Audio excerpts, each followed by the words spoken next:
Qué alegría estar aquí con ustedes en este día. Voy a compartir algo, pero antes de empezar a hacerlo necesito ser extremadamente sincero con ustedes, porque merecen mi respeto y mi cuidado. No sé en qué lío me metí cuando quise compartir acerca de esto. Es sumamente difícil de profundizar en esto. Y más cuando hay muchas opiniones divididas acerca de lo que vamos a estar compartiendo el día de hoy. Y menciono esto no como para decir, uy, y aún así lo preparó, no. Porque cabe la posibilidad de que alguna cosa que yo diga hoy, mañana cambie de opinión.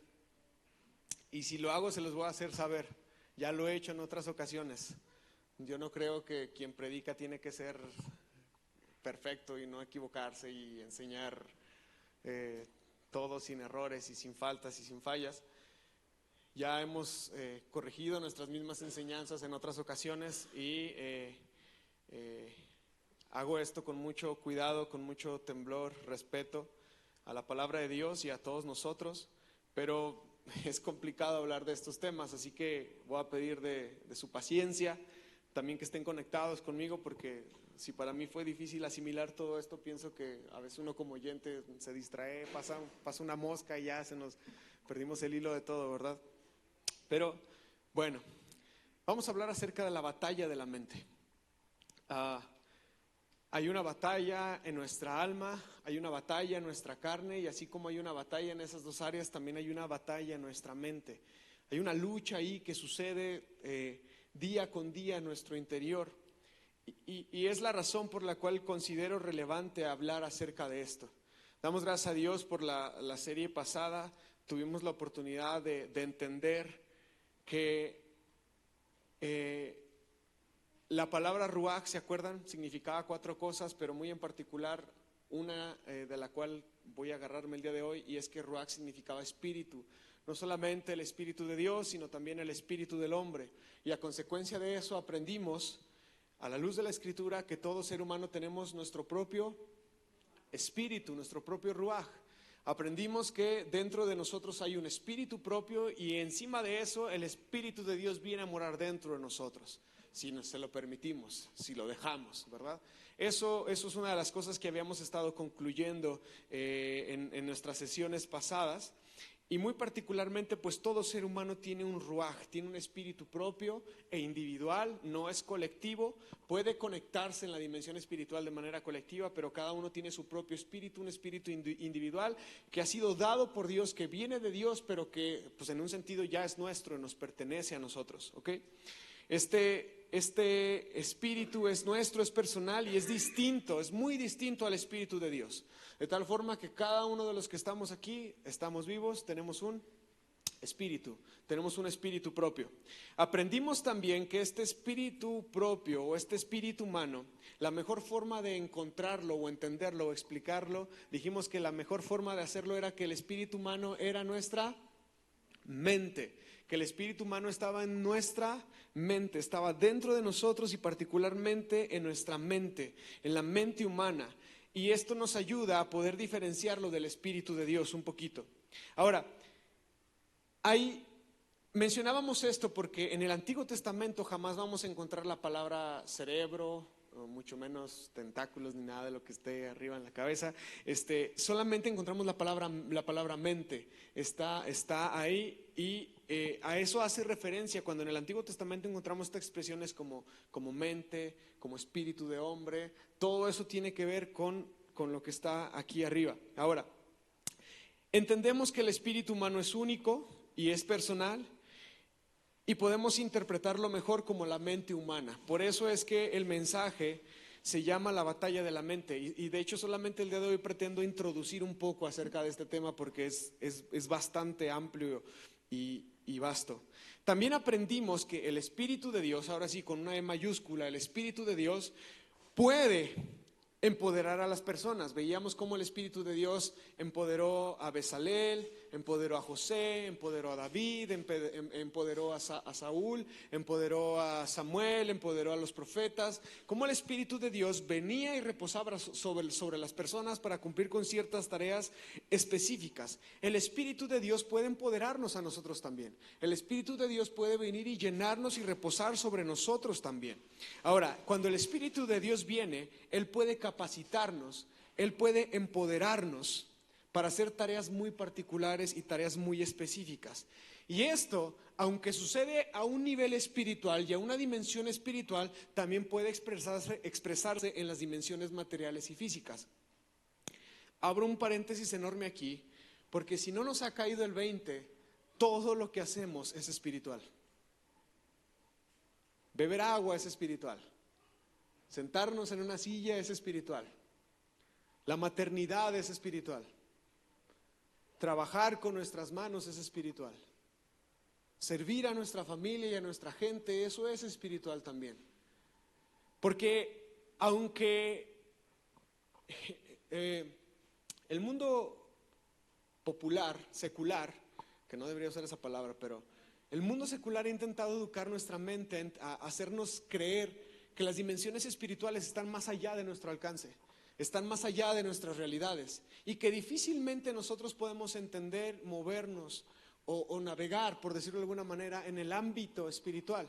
Y entonces vivimos muy distanciados, vivimos muy lejanos a eso. Ahora, curiosamente, somos capaces de creer que alguien puede hacernos brujería, somos capaces de creer que al caerse la sal, algo malo va a pasar, somos capaces de creer que al pasar debajo de una escalera va a haber mala suerte, pero somos incapaces de creer que Dios en su poder y en su espíritu puede hacer cosas buenas. Y ahí hay una incoherencia en nuestro interior. Pero ¿se dan cuenta cómo si somos perceptibles y somos sensibles a las cosas espirituales? Y cómo todo lo que hacemos aún en la dimensión física responde a lo que sucede en la dimensión espiritual.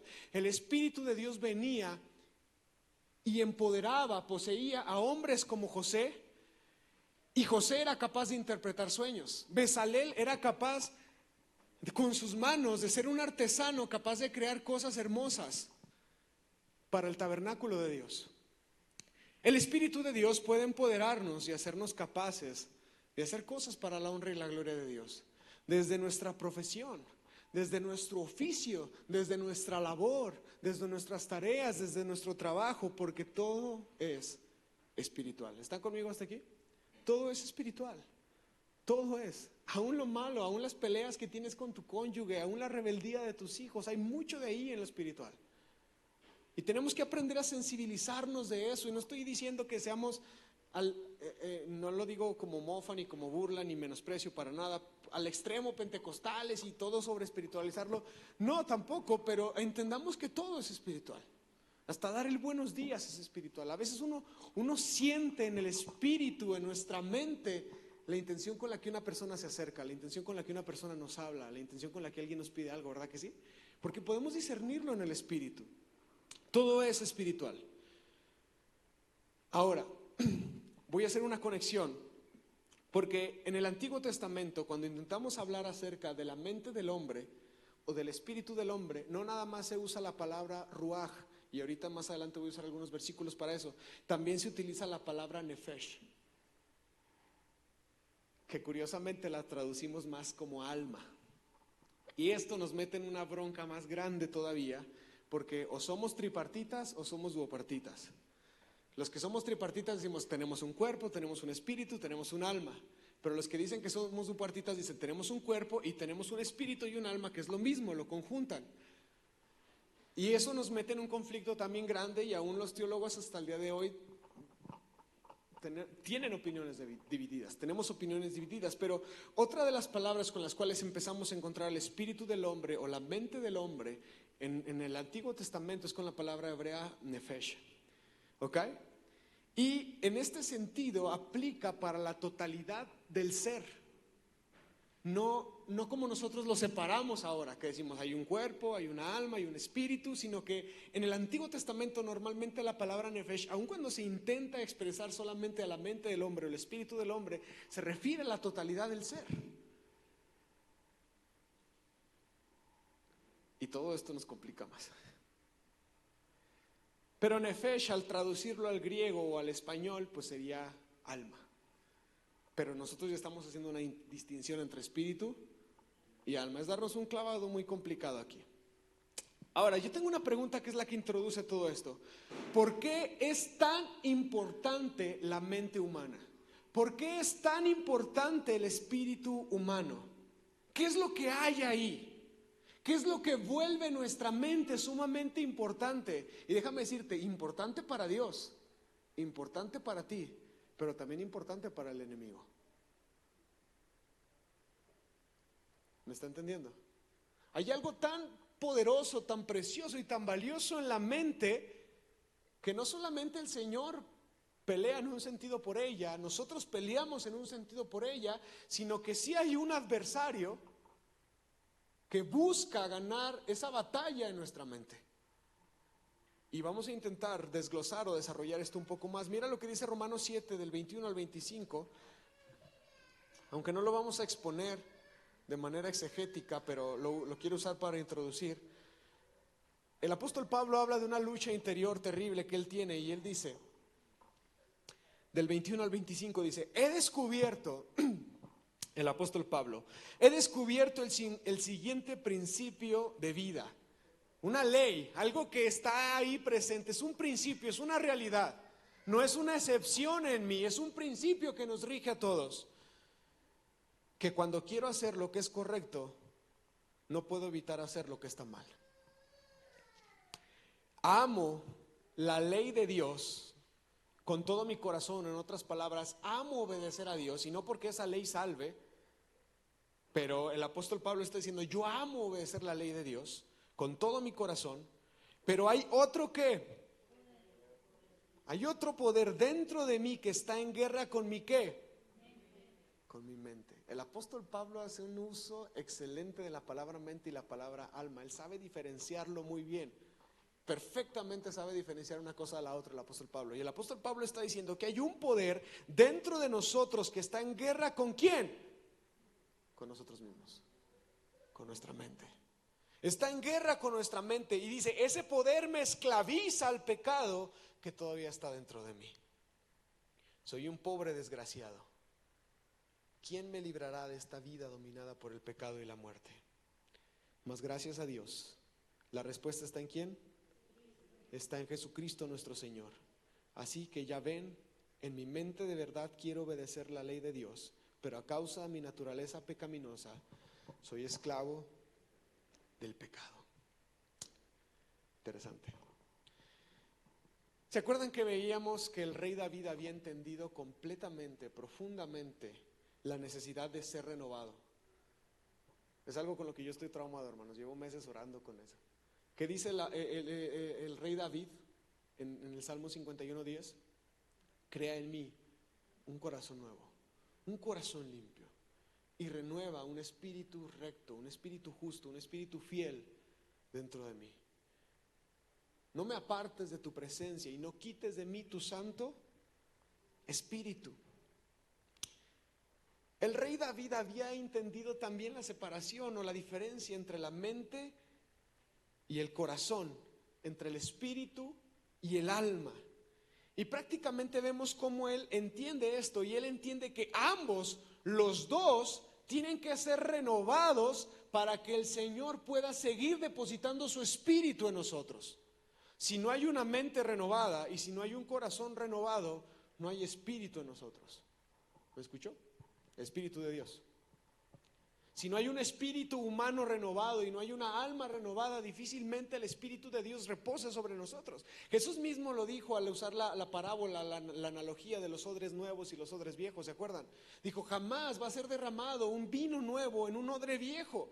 Jamás se va a poner un vino nuevo en un odre que está viejo, porque al hincharse lo va a romper y se va a echar a perder todo. Jesús está hablando de la necesidad que hay de que seamos renovados, que el Señor encuentre en nosotros una mente nueva y un corazón nuevo, para que entonces el Espíritu de Dios pueda reposar sobre nosotros. ¿Qué significa esto también? Que tenemos que estar en una renovación constante. A veces nuestros pastores, con todo respeto, y no lo digo en zona de burla ni nada, o nuestra gente vieja se quedó allá.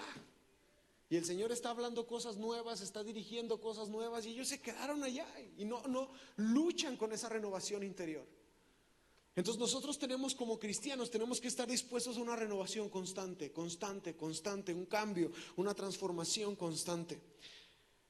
Ahora, ¿en qué se diferencia el uno del otro? ¿En qué se diferencia el alma de la mente, del espíritu, el espíritu del alma y la mente del corazón? Voy a intentar diferenciarlos rápidamente, solamente con fines de tener una base sólida. Hoy no voy a hablar acerca del alma, también vamos a desarrollar una enseñanza que hable acerca de la batalla del alma, porque también hay una lucha ahí en nuestra alma, pero si nosotros estudiáramos profundamente estas palabras, tanto en hebreo como en griego y en sus contextos originales, estaríamos más confundidos que yo. Está complicado meternos a estos temas. Aunque todo esto podría ayudarnos un poco, en medio del camino nos encontramos con varios conflictos que son interpretativos y filosóficos, que tienen que ver con nuestras cosmovisiones, con nuestras ideas de cómo fue creado todo y de dónde venimos. Es un conflicto grande, sinceramente. Pero en la actualidad existe un debate en relación al hombre, que ya se los expliqué hace un momento, si nosotros somos bipartitas o tripartitas.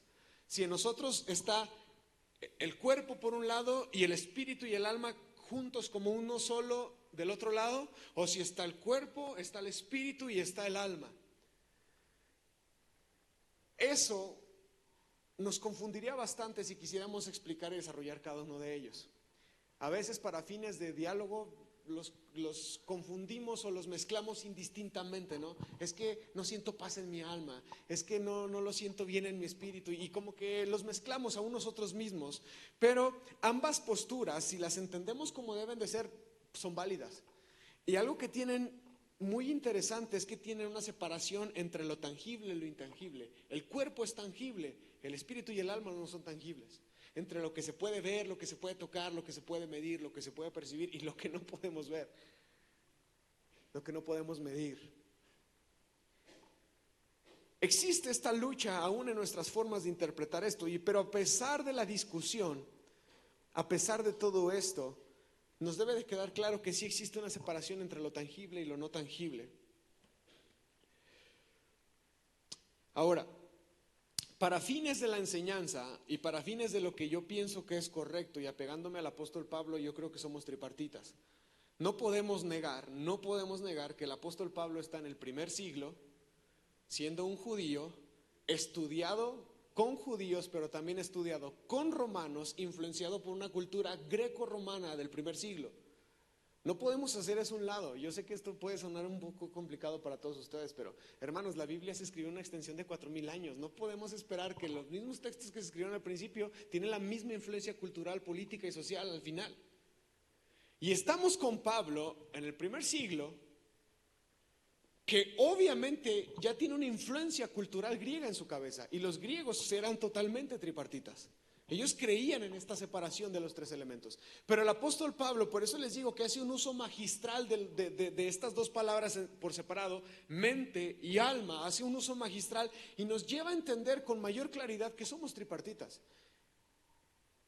Y en paralelo al Señor, que los niños lo aprendieron hace 2 meses eso, tenemos un espíritu, tenemos un cuerpo, tenemos un alma, al igual que el Señor tiene una expresión física, una expresión espiritual y una expresión del alma. Fuimos hechos, creados a imagen y semejanza de Dios.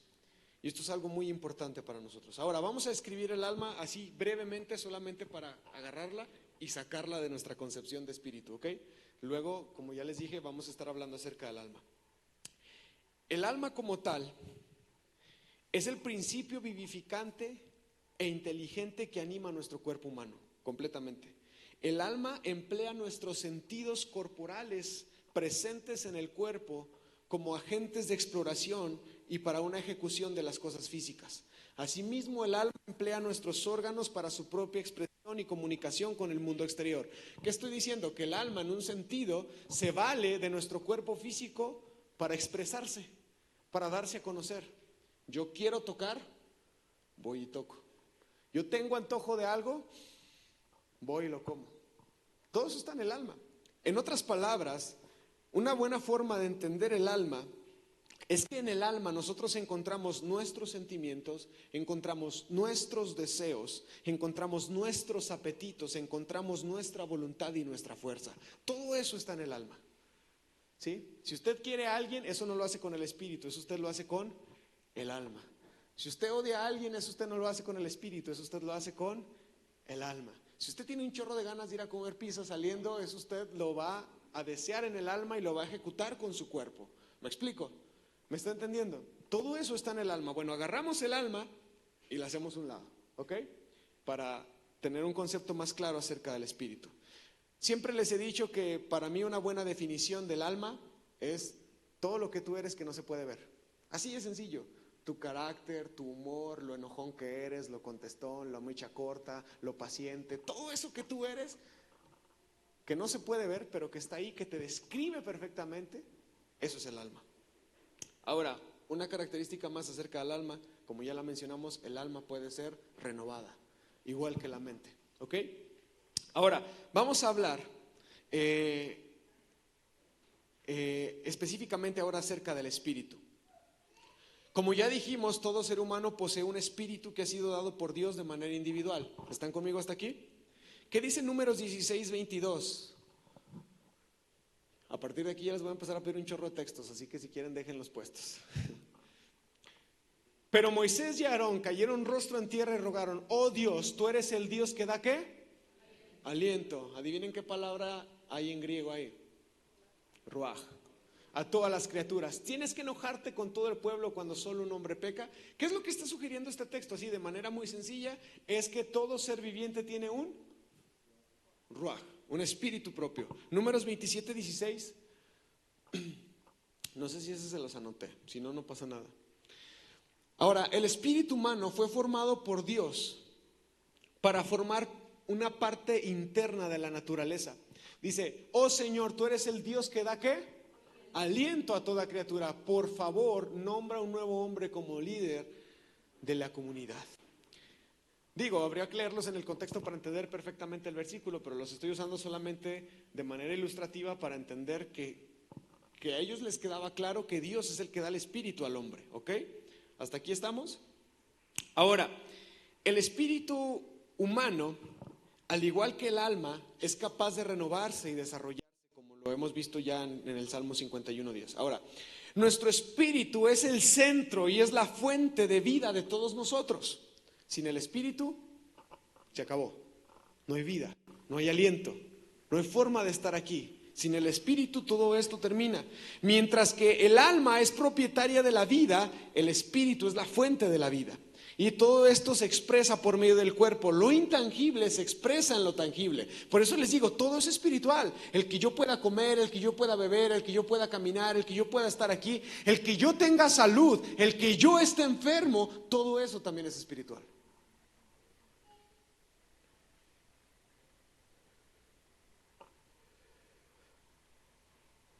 El alma y el espíritu humano operan de formas inseparables y se manifiestan en el cuerpo humano. El espíritu es lo que nos distingue de las demás cosas creadas por Dios. Los animales respiran, tienen vida, tienen emociones, sí, sentimientos, tienen voluntad propia, sí, tienen inteligencia, quién sabe.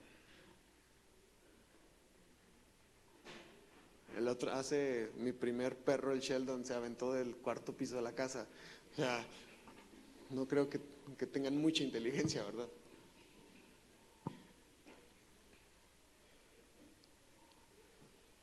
Es un chascarrillo, pero lo tuvimos que sacrificar. El espíritu es lo que nos distingue de todo lo demás de lo creado.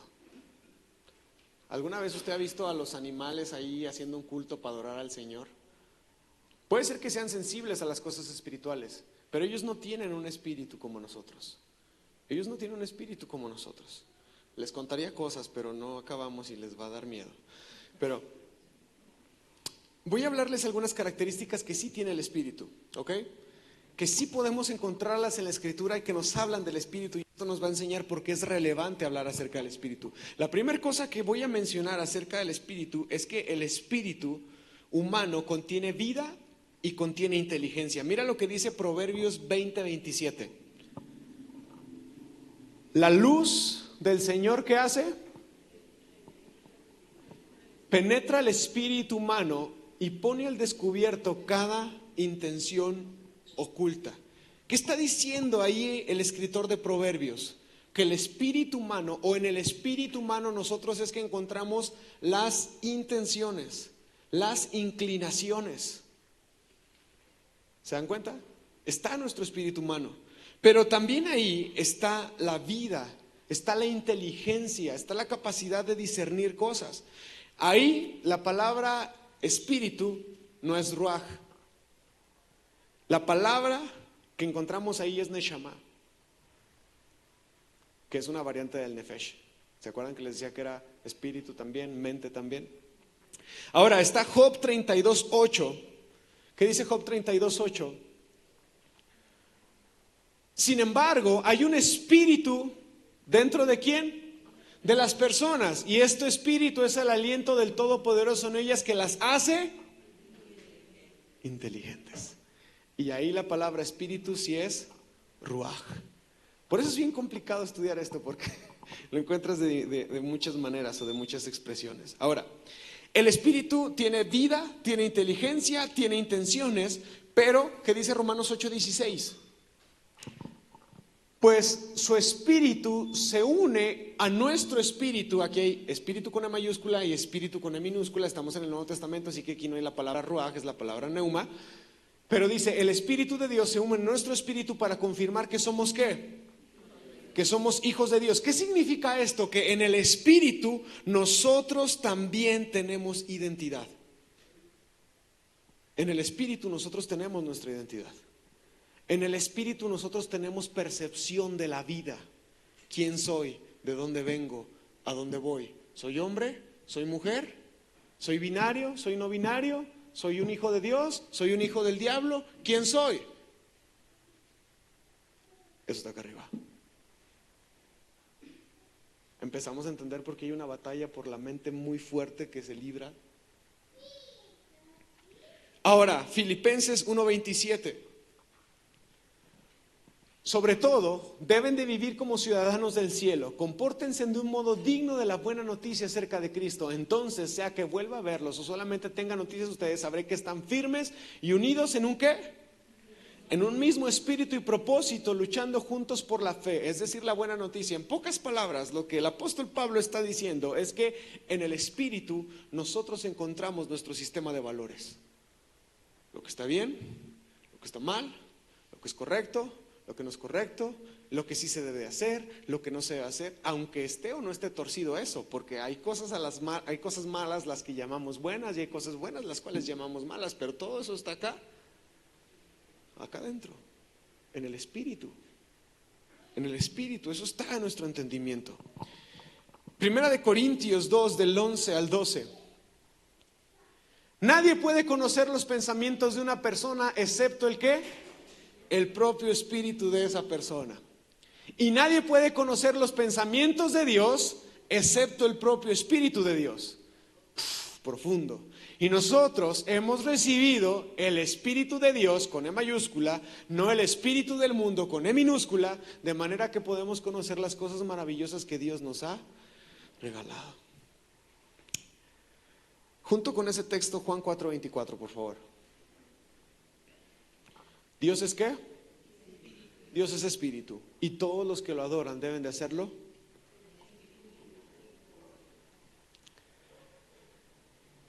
Hermano, no hay otra forma de conocer a Dios si no es por medio del espíritu. No hay. No hay. No importa cuántas prédicas te chutes en internet, a cuántos seminarios te metas, a cuáles sectas te metas, no importa cuántas cosas quieras estudiar, no importa de cuánta información te llenes, si no disiernes esto de manera espiritual, no puedes discernir a Dios. Hay gente atea que ha leído la Biblia y ha terminado siendo más atea. ¿Por qué? Porque no se trata de lo que lees, ni de lo que recibes, ni de la información que tienes, sino de la sensibilidad de tu espíritu a entender, a conocer y a responder a Dios. ¿Me entienden? Porque si Dios es espíritu, vamos a conocerlo, vamos a entenderlo, vamos a interactuar con Él, vamos a saber de Él en el espíritu. Pero a veces los cristianos somos las personas más carnales de la tierra. Parece ser que hay gente allá afuera que está más llena de espiritualidad que nosotros. Eso no está bien.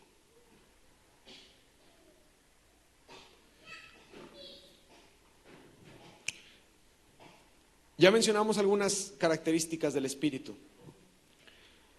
En el espíritu está la identidad, la percepción de la vida, nuestro sistema de valores y nuestra capacidad de interactuar, conocer a Dios. ¿Será importante nuestro espíritu, hermanos? Demasiado. Demasiado importante, hermanos, porque ahí es donde prácticamente todo se da para lo demás. Del espíritu se lleva el alma y del alma se lleva el cuerpo, se ejecutan las cosas. Si nuestro espíritu está sucio, está entenebrecido, está contaminado, está muerto, está apagado, ¿qué clase de vida va a estar emanando de nosotros? También por las escrituras sabemos que después de la muerte el espíritu vuelve a Dios, quien lo dio, Eclesiastés 12:7. No sé si les di eso, sí. Pues ese día el polvo volverá a la tierra y el espíritu regresará ¿a quién? A Dios, quien fue quien lo dio. Job 34:14-15. Si Dios retira su espíritu y quitara su aliento, todos los seres vivientes dejarían de existir y la humanidad volvería al polvo. Y Salmo 104:29-30. Pero si te alejas de ellos, está hablando el salmista hacia Dios, se llenan de pánico. Cuando tú les quitas el ruaj o el nefesh, ellos mueren y vuelven otra vez al polvo. Versículo 30. Cuando les das tu aliento, se genera la vida y renuevas la faz de la tierra. Esas son características del espíritu. Ahora, el espíritu humano fue dañado en la caída. Nuestro espíritu se dañó, se corrompió, entró corrupción dentro de nuestro espíritu. Cuando Adán pecó, su capacidad de tener comunión con Dios se rompió. ¿Se acuerdan que Dios le dijo, el día que tú comas de ese árbol tú vas a morir? ¿Se murió? Sí, en varios aspectos se murió, porque primero Adán y Eva estaban vestidos de inmortalidad, no iban a morir. Pero su reloj biológico se activó y envejecieron y se enfermaron y se acabaron. Pero particularmente en el espíritu, su relación con Dios, su capacidad de relacionarse con Dios, se acabó. Antes de la caída de Adán y Eva, el Señor y ellos platicaban, como Pedro por su casa, los dos. Tanto ellos a buscar al Señor como el Señor a venir a buscarlos a ellos. Pero después de la caída, ¿qué fue lo que pasó? En la caída, ¿qué fue lo que pasó? Adán y Eva se dan cuenta que ellos están desnudos. Pero no es que estén desnudos entre ellos, no es como que, Eva, estás desnuda, no quiero verte, tápate, no. La desnudez entre ellos no era un problema. Ellos se dieron cuenta que estaban desnudos delante de Dios. Ellos corren a esconderse no de sí mismos, sino de Dios. Y esa capacidad de relacionarse, de dialogar, de tener comunión, se acabó. Se acabó. Y ese espíritu del hombre quedó dañado porque nos escondemos de Dios, como Adán y Eva lo hacían. El relato nos dice que el Señor llega y empieza a buscarlos. ¿Dónde están? El Señor sigue en búsqueda de nosotros, pero nosotros nos escondemos. Nos sentimos desnudos delante de Dios a causa de que nuestro espíritu ha sido corrompido.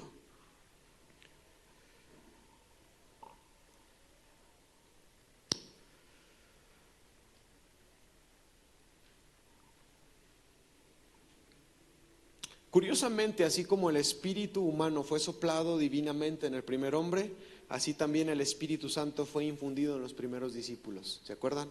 ¿Qué dice Juan 20:22? Que el Señor Jesús estaba delante de sus discípulos y que les dice, reciban el Espíritu, y sopló sobre ellos. Adán fue vivificado por el aliento de Dios y nosotros, como una nueva creación, como una nueva criatura en Cristo, estamos siendo vivificados espiritualmente por el Espíritu de Dios, por el Espíritu Santo. ¿Qué dice Juan 3:3? Está ahí el Señor Jesús teniendo un diálogo con Nicodemo, un fariseo que viene al Señor Jesús de noche, y tienen un diálogo profundo, pero al final de esto el Señor Jesús le dice: te digo la verdad, Nicodemo, a menos de que tú nazcas de nuevo, no puedes ver el reino de Dios. Es un requisito indispensable nacer de nuevo. Es un requisito que nuestro espíritu y nuestra alma sean renovadas para que el Espíritu de Dios pueda posar en nosotros.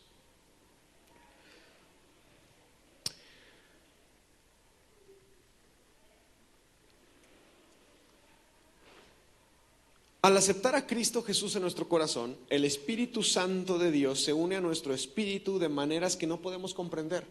Es difícil explicarlo. Son cuestiones muy intangibles, pero el apóstol Juan dijo: en esto nosotros conocemos que permanecemos en Él y Él en nosotros, en que Él nos ha dado su Espíritu. Primera de Juan 4:13.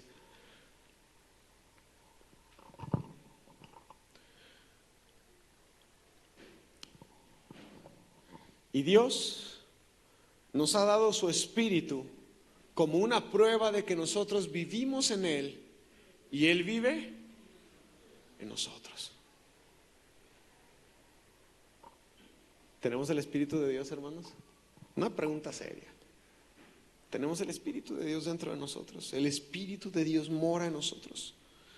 Cuando nosotros permitimos que el Espíritu de Dios guíe nuestras vidas, entonces el Espíritu le empieza a dar testimonio a nuestro espíritu, Romanos 8:16, de que nosotros somos hijos de Dios. Pues su Espíritu, con E mayúscula, se une a nuestro espíritu para confirmar que somos hijos de Dios. Hace rato leímos ese texto. El Espíritu de Dios genera una identidad sana, correcta en nosotros.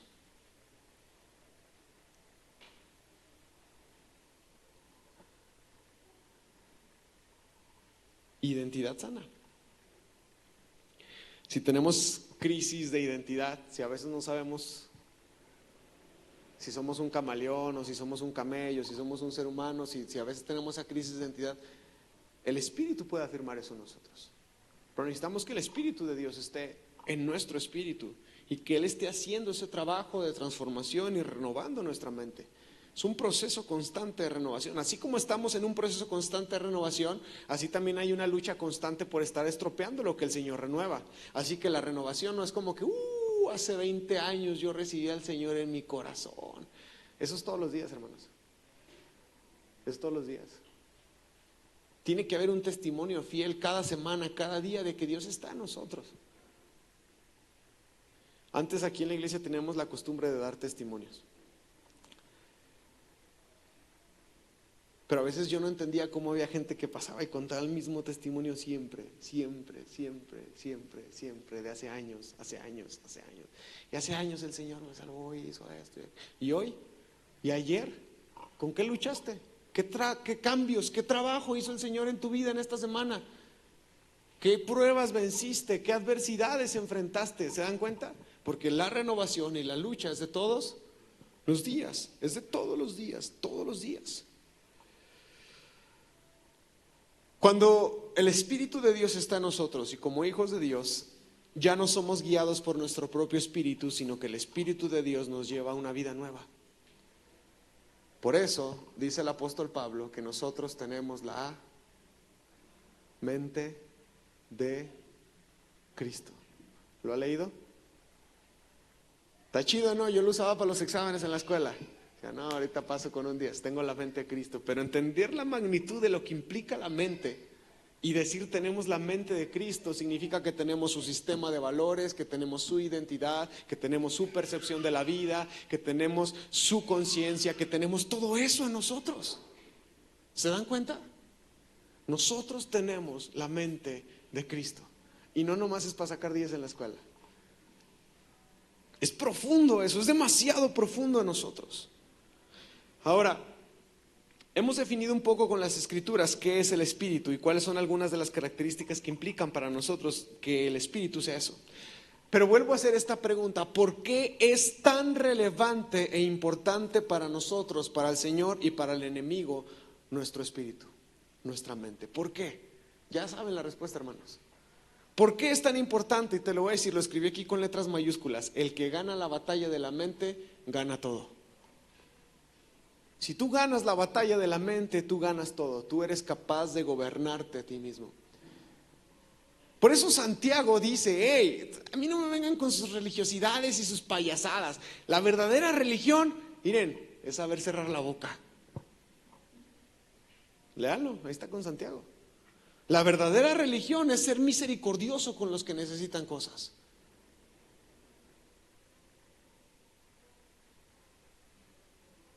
Porque el que tiene un verdadero espíritu acá adentro, su mente va a saber gobernar el alma y en consecuencia va a saber gobernar su carne. Ahora, ¿hay una lucha? Sí. ¿Es difícil? Sí.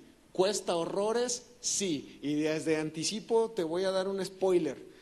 ¿Sabes cuándo vas a dejar de pecar? Cuando te mueras.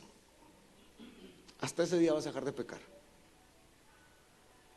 Así de fácil, así de sencillo. Pero eso no es una justificación para pecar. Pero te lo hago para que entiendas, porque esa lucha tiene que ser diaria. O sea, no podemos ni resignarnos y decir: no, pues ya valió, pues no pasa nada, todos. No. Pero a la vez tiene que haber una motivación de decir: tengo que esforzarme, tengo que luchar y tengo que trabajar en esto, tengo que hacer esto con ayuda de Dios, con el Espíritu de Dios dentro de nosotros. Porque el que gana la batalla de la mente ha ganado todo. ¿Cuál es la importancia de la mente? La mente es sumamente importante, hermanos, porque determina el rumbo del hombre. La mente, lo que hay en la mente, determina y gobierna el alma y el cuerpo, completamente. Son nuestros sistemas de valores. Por ejemplo,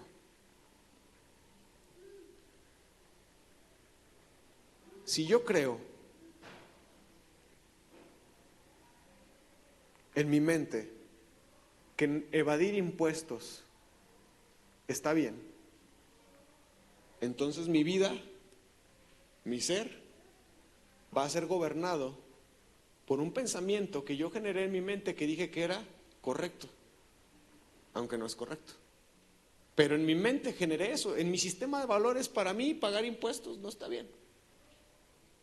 ¿Sí me explico? Puede haber hombres que en su matrimonio, y porque los han moldeado así, crecieron en un hogar con violencia, entonces para ellos es normal la violencia en el matrimonio. Entonces en su mente eso es normal. Pegarle a la mujer es normal. Afligir a los hijos y golpearlos hasta que sangren es normal. Y en su mente, en su conciencia, eso está bien. Pero más bien esa mente está sucia, está contaminada, está corrompida. Y tiene que ser renovada. Si yo en mi mente, Dios no es importante, sus mandamientos no son importantes, sus ordenanzas no son importantes, pues entonces yo vivo como si no importara nada de eso.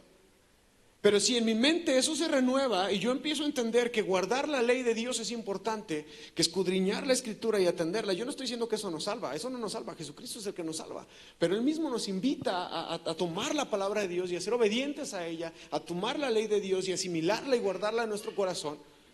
Pero si yo en mi sistema de valores me he creído la mentira de toda la vida, que vivimos en la gracia y que la ley ya no sirve, ya no importa y échenla a la basura, pues para mí yo soy un buen cristiano y para mí yo estoy haciendo las cosas bien, pero mi mente es la que está mal. Pero yo vivo, yo gobierno, yo camino, yo hago, yo me dirijo según mi sistema de valores, según mi percepción de la vida, según lo que yo creo que está bien. Si yo creo que está bien dar una mordida para escaparme de una infracción a la ley que yo hice, es porque se generó acá arriba. Y entonces necesitamos que nuestra mente sea renovada, sea transformada. Y dejemos de estar haciendo esas cosas. Porque el que gana la batalla de la mente lo gana todo. ¿Qué dice Proverbios 23:7 en Reina Valera 60? Nada más del primer cachito de Proverbios. Proverbios 23:7. Se los pongo Reina Valera 60 porque en la NTV como que la traducción no está tan bien hecha. Y hay otras versiones que sí, nada más que aquí en la compu nada más tenemos Reina Valera 60 y NTV. Porque ¿cuál es su pensamiento en su corazón? ¿Tal qué? Tal es él. Tal cual es su pensamiento, tal es él. Si tú piensas que no tiene nada de malo ser impuntual, pues toda tu vida vas a ser impuntual.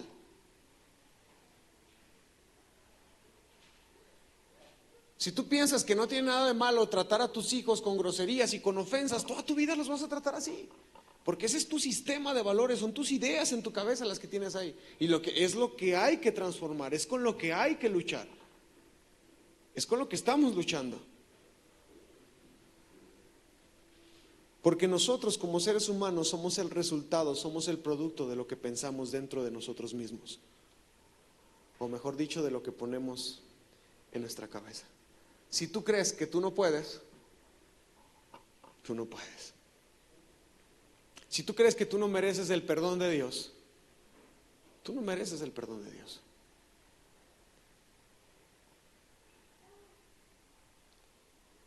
¿De dónde creen que vienen muchas de las enfermedades psicosomáticas del cuerpo?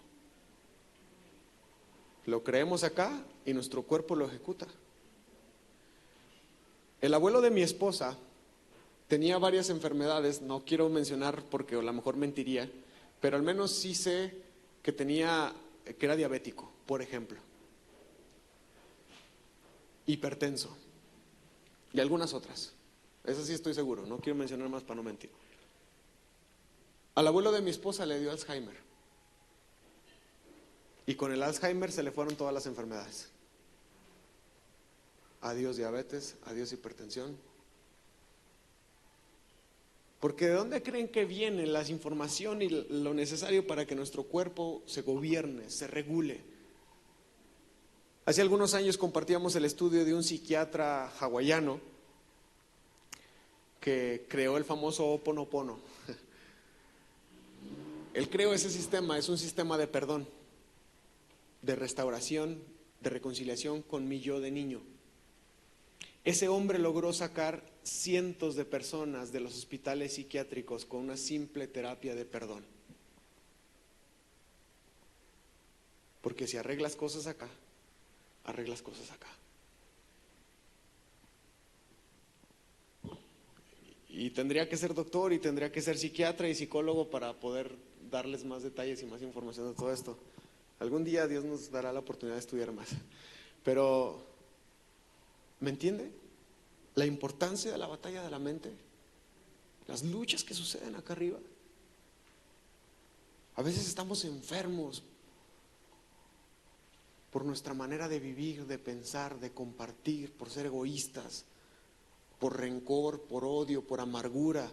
El apóstol Pablo ahí en primera carta a los Corintios capítulo 11, el apóstol Pablo habla de cómo tomar la cena del Señor y habla de tomar la cena del Señor indignamente. Nada tiene que ver con nuestros pecados. Bueno, es que el apóstol Pablo dice que no comamos de la cena del Señor indignamente. Hermano, ninguno de nosotros somos dignos de tomar esa cena. Nadie podría tomar esa cena. De lo que está hablando el apóstol Pablo, si lo lees en el contexto, el apóstol Pablo empieza a reclamarle a la iglesia y le dice: hey, ustedes se juntan, dizque que para compartir la mesa, pero los ricos traen todos sus alimentos y como son ricos y no tienen necesidad de trabajar o pueden salir temprano, llegan, se comen todo, se emborrachan. Y los pobres, los que cumplimos jornadas laborales de 10 horas diarias, llegamos ya cuando nomás hay sobras. Dice, son tan egoístas que son incapaces de esperarse para sentarse a la mesa. Son tan arrogantes que son incapaces de dejarle lo mejor a los que menos tienen. Tienen esos problemas internos en su iglesia, en su comunidad de fe, la iglesia de Corintios. Dice, ustedes toman de la cena indignamente. Ustedes no hacen un buen uso de la mesa del Señor. Y termina rematando el apóstol Pablo y dice, por eso hay gente enferma entre ustedes y muchos duermen. O sea, ya están muertos. Sí, son cristianos y todo y gloria a Dios, pero hay inclinaciones en sus corazones, le dice el apóstol Pablo, le dice a los corintios, que hacen que estén enfermos. ¿Qué hacen que estén muertos? Hermano, todo lo que les estoy hablando no es cosa ligera.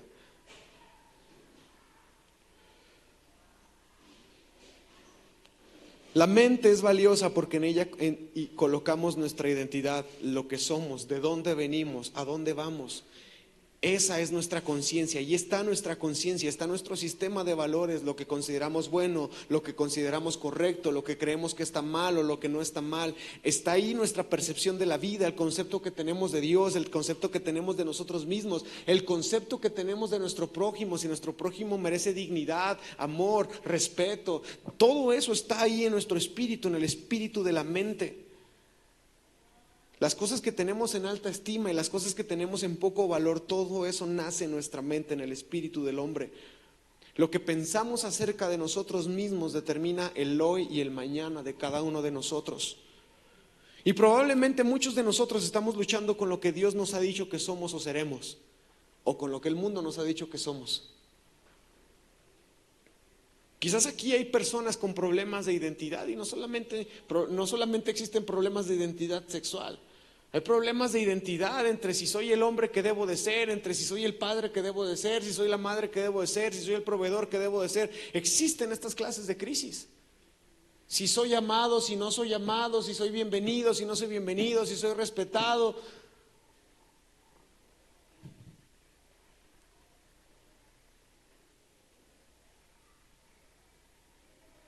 Muchas veces nosotros nos dejamos atrapar por pensamientos negativos. Incluso muchas veces nos anticipamos a los acontecimientos. Somos fatalistas, somos negativos por naturaleza. No, no se va a poder. No, ya no. No, no, mira, no, mejor ya. Todo eso está acá arriba, hermanos. En la mente es donde se originan muchas de nuestras prisiones, nuestras trampas, nuestros engaños. Es en la mente donde surgen las enfermedades y conflictos espirituales. Es en la mente donde nace una sana percepción de la vida y de Dios. Es en la mente donde nace una correcta percepción del mundo espiritual y de todo lo contrario. Es en la mente. Y todo esto es relevante para nosotros, porque necesitamos conocer qué es lo que está peleando el enemigo de nosotros hoy. Con que el enemigo siembra una mentira en tu mente, adiós. Con que el enemigo y que digan, con que vaya a la iglesia, no importa, que sea puntual, todo, con que yo siembre algo ahí en su mente, en su corazón, con eso tengo. Híjole, hoy no me saludó el pastor. Y a partir de ahí, el resto de la vida, con indiferencia. Ya uno ya ni recibe la predicación porque, hijo, es el que nunca me saluda. Es que me hablaron mal y no, yo no vuelvo a ir a ese lugar donde me hablaron mal, no, yo no. Con que te ganen esa batalla de la mente, pierdes mucho. Perdemos todo. Necesitamos saber cómo es esta batalla y cómo se libra. Pero sobre todo tenemos que aprender a renovar nuestra mente, y eso lo vamos a aprender en los siguientes domingos con ayuda de Dios. Y si Él nos da entendimiento, porque es muy difícil este tema. La palabra del Señor nos exhorta a que por nada estemos afanosos, sino que sean conocidas nuestras peticiones delante de Dios en toda oración y ruego. El apóstol Pablo dice que debemos de llevar cautivos nuestros pensamientos a Dios. Cautivos es que no les demos chance de nada. Ahí está, Señor. Trabaja con eso, ayúdame con esto. Es imposible para aquel que no ha creído en Cristo renovar su mente, pero para los que hemos creído en Cristo, la Escritura nos dice que somos nueva criatura. Las cosas viejas pasan, el Señor hace cosas nuevas. De hecho, el apóstol Pablo invita a la iglesia de Roma, en Romanos 12:2, que cambien su manera de vivir al cambiar su manera de pensar. Ahí está la clave. Así que no solamente es orar, hermanos, no solamente es luchar, no solamente es ayunar, claro, es parte de lo que nos conecta con lo espiritual. Hay que poner de nuestra parte. Hay que dejar que nuestra mente deje de salirse con la suya. Y hay que empezar a sujetar y a sojuzgar esa mente y decirle, ya no. Antes tú pensabas que esto era así, ya no. Antes tú creías que daba igual si ibas un domingo y faltabas 4 o 5, ya no. Antes tú pensabas que podías dar una mordida y que con eso te escapabas, ya no. Ahora te aguantas. Porque cuando empiezan estos cambios, estas transformaciones en nuestra mente, empezamos a realmente responder a lo que Dios está tratando y trabajando con nosotros. Y eso también es espiritual. Eso también es parte de ser un verdadero cristiano. Porque ¿de qué nos sirve venir aquí y levantar nuestras manos y gritar y llorar y un montón de vainas y salir allá afuera y no permitir que Dios trabaje en nosotros?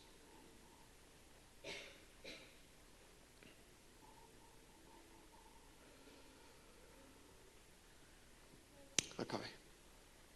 Vamos a orar.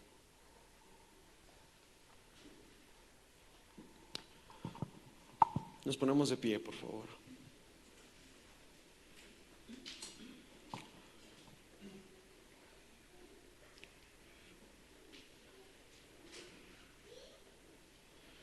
No quisiera ni orar, oren ustedes, en serio, es algo personal. Hablen con el Señor, tómense un tiempo ahí en silencio y si quieren poner una pista que la pongan, pero habla tú con el Señor. Yo sé que nos dimos cuenta de muchas cosas que en nuestra cabeza no están bien y es un buen momento de decirle al Señor, Señor, me acabo de dar cuenta que soy corrupto en esta área, me acabo de dar cuenta que tengo muy mala percepción de la vida en esto otro. Me acabo de dar cuenta que así como pienso que es, no es. Habla ahí con el Señor. El Espíritu de Dios está entre nosotros, está dentro de nosotros. Si hemos creído en el Señor, su Espíritu está ahí y Él quiere darle testimonio a nuestro espíritu. Él quiere darle testimonio a nuestro espíritu. Él quiere darle identidad. Señor, aquí estamos delante de ti una vez más. Y seguimos con esta misma oración de David. Crea en nosotros, Señor, un corazón limpio y un espíritu fiel. Danos un espíritu fiel, Señor. Esto que hay en nuestra mente no sirve, Señor. Hay que romperlo, hay que quitarlo completamente. Danos un espíritu nuevo en el nombre de Jesús. Danos una más clara percepción de la vida, Señor. Permítenos que sea reorganizada, Señor, nuestra escala de valores, Señor, en nuestras prioridades, en las cosas en las cuales ponemos prioridad, Señor. Ayúdanos, Señor. Ayúdanos, Señor, a reordenar nuestra vida, Señor. Nuestra forma de llevar el matrimonio, nuestra forma de llevar nuestra paternidad, nuestra maternidad. Ayúdanos, Señor. Señor, que tu Espíritu haga una obra en nosotros totalmente nueva en el nombre de Jesús. Señor, que tu Espíritu empiece a generar y a regenerar todo nuevo en nosotros, Señor. Señor, oramos por la batalla que hay en nuestra mente de la identidad, Señor. Afirma una identidad sana, afirma una identidad correcta, Señor, en nuestro interior, en nuestro corazón, en el nombre de Jesús. En el nombre de Jesús, Señor, que tu Espíritu, Señor, genere vida, Señor. Renueve todas las cosas dentro de nosotros, Señor. Renuévanos, Señor Jesús, porque todo lo que hay dentro de nosotros tiene que ser cambiado, tiene que ser tocado, tiene que ser transformado una vez más en el nombre de Jesús. Señor, nos damos cuenta de esta lucha, Señor, y no queremos desistir. No vamos a desistir, Señor. Ayúdanos a entender que es una batalla de todos los días, Señor. Que día con día, Señor, tu Espíritu pueda traer a nuestra mente aquellas áreas, Señor, que hay que trabajar, aquellas áreas que hay que reformar, aquellas áreas que hay que tocar una vez más.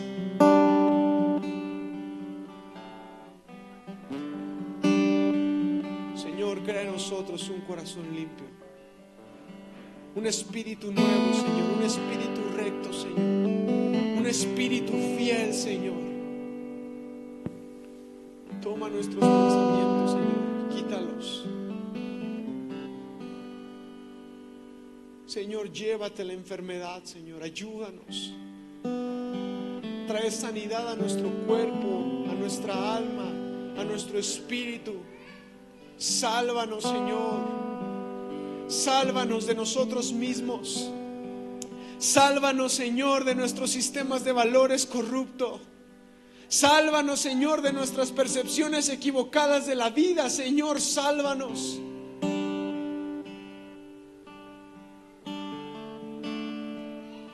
Sálvanos aún de creer, Señor, que ya estamos salvos y que no hay nada que hacer o que cambiar.